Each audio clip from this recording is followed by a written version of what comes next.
Hello and welcome to Fireside History.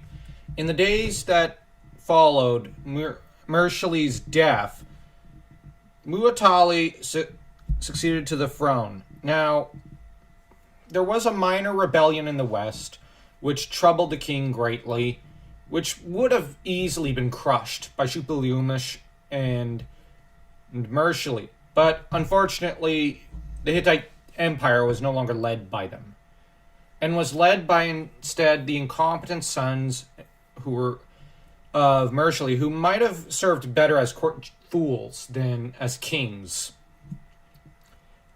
Now, meanwhile, while the Hittite kingdom was degrading, the Egyptian kingdom had been undergoing a stunning restoration. Now, under the worst pharaoh of all times, Akhenaten, they had succumbed to corruption, religious division, and almost civil war, with the kingdom now under the management of Horemheb, a competent general who was once again proof that the best of leaders were typically good generals, contrary to modern popular literary beliefs. Generals often served as the best and foremost administrative and military minds for a kingdom or country. They often attacked problems with a great deal of patience and had little tolerance for the corruption that a religious zealot such as Akhenaten might otherwise tolerate. Horemheb had rooted out corruption and begun to plant the seeds for the later great kingdom that the 19th century was to be the great kings of, with his successor being Ramses I, followed by Seti I, and then the noteworthy Ramses II. Now, peculiarly, it was not now the Egyptians who chose to move their capital about and to make otherwise questionable decisions, but rather the Hittites. Now, the actual decision to move the capital was perhaps a wise one, as Hattusha was too prone to attack. Despite being a well-fortified city with easy access to water in the mountains nearby thanks to their pipes and advanced engineering for the time, the Hittites were frankly tired of Kashkin invasions and incursions. With that said, many questioned the king's decision to move south to the still lost city of Tarhuntasha. Now, it was questionable given the time that Muwatalli chose to do this during. He would have been better served towards trying to solidify his Syrian holdings and preparing for the inevitable Egyptian attack, which even he knew was coming. That said, he instead preferred to, focus on moving the capital along with all the state gods and spirits to the new city, and renamed himself the Great King of Tarhuntasha rather than Hattusha. Doesn't exactly slip off the tongue quite as well as Hattusha, but he made his decision, and he was going to stick with it. His brother, though, would later whine about it incessantly, as was his way, as it was the only thing Hattusili demonstrated any serious talent for. And in his words, "When, however, my brother Muwatalli, at the command of his patron deity, went down to the lower city, leaving the city of Hattusha, he took the gods and the ancestral spirits of Hatti, and he brought them down to the city of Tarhuntasha, and made it his place of residence."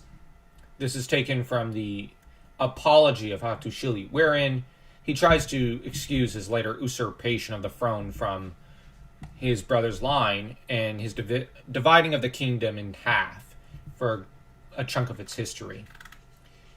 Now, the thing is, he does later try to add more mud onto this by claiming he had nothing to do with it. And he prays to the sun goddess that she'll understand that he is,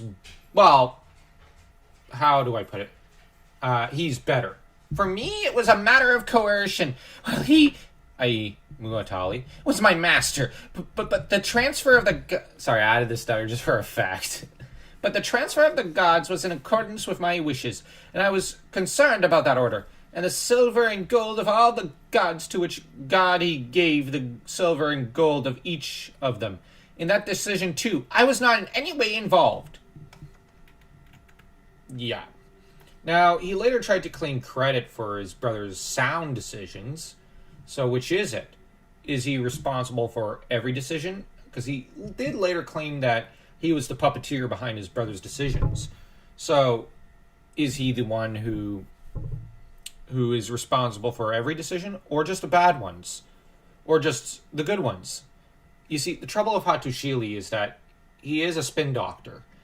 But if you look at the actual record of accomplishments he had alongside his brother, whom he was all but co-ruler alongside, it's not a very stunning record.